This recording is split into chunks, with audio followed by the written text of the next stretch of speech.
L'alcool est une substance toxique qui passe rapidement du sang de la mère à celui du bébé. Les organes du fœtus étant en plein développement, ils sont vulnérables et peuvent être endommagés par cette consommation d'alcool.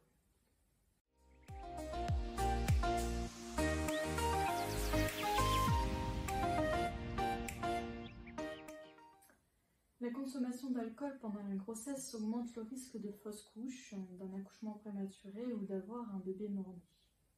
Elle peut également être associée à des malformations chez le bébé, notamment au niveau du cerveau, du cœur, des reins, des yeux, des oreilles.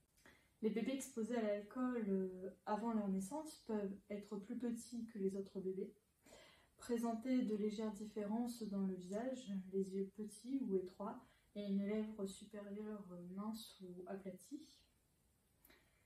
Si l'alcool est pris en grande quantité, il peut entraîner le syndrome d'alcoolisation fœtale, un problème grave de développement du cerveau qui aura des conséquences à long terme sur le développement de l'enfant.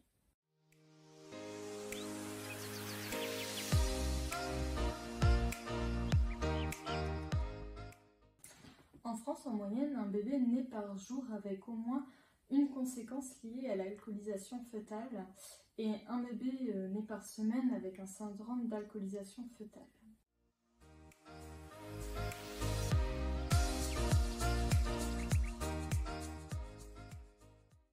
Les symptômes de SAF durent toute la vie, mais peuvent changer à mesure que l'enfant grandit.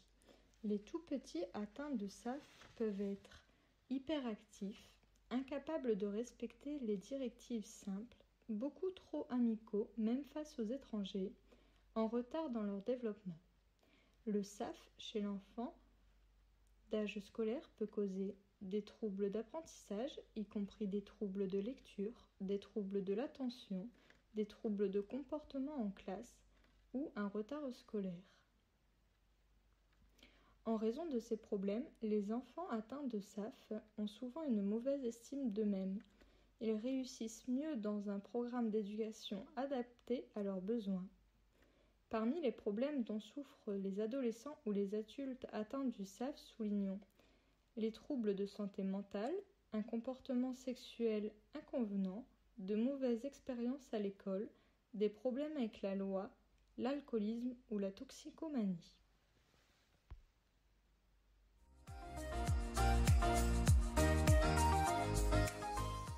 Les bébés exposés à de grandes quantités d'alcool avant la naissance peuvent vivre une période de sevrage pendant les quelques premières semaines de leur vie. Ce sevrage se manifeste souvent avant leur départ de l'hôpital. Les symptômes de sevrage incluent une extrême irritabilité ou une humeur maussade, des tremblements, des troubles de l'alimentation, de la diarrhée. Ils peuvent également présenter des troubles de rythme cardiaque, de respiration ou de digestion. Bien des bébés exposés à l'alcool pendant la grossesse sont grincheux et éprouvent de la difficulté à se calmer. Ce trouble peut perdurer des années. Ces bébés peuvent aussi souffrir de troubles de sommeil.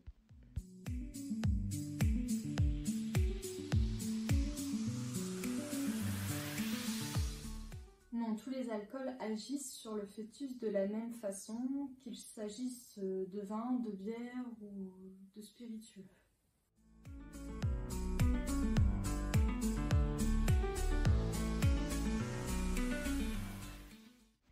Les connaissances scientifiques actuelles ne permettent pas de déterminer la quantité d'alcool qu'il est possible de consommer sans risque pour le bébé. Nous savons que le placenta ne filtre pas l'alcool. Tout l'alcool consommé passe donc directement du sang de la mère à celui du bébé et aucune étude ne prouve que boire de petites quantités d'alcool à l'occasion est sans risque pour le bébé. C'est pourquoi il est préférable de ne pas consommer d'alcool du tout pendant la grossesse.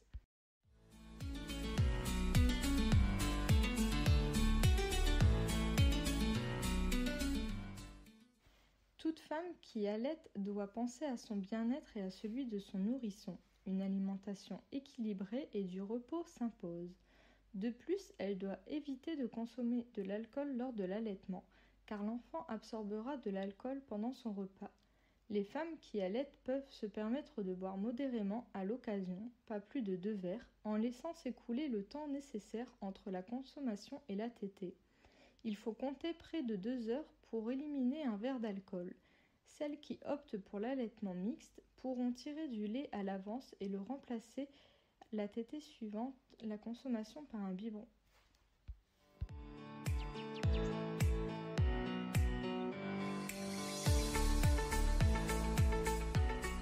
Le SAF dure toute la vie, mais si un enfant atteint du SAF est repéré rapidement et obtient de l'aide, il risquera moins d'avoir des problèmes plus tard.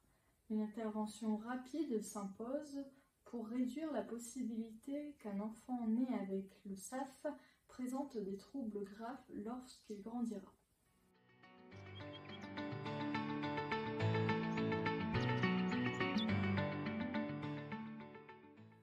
Auprès de votre entourage, des professionnels de santé et des associations.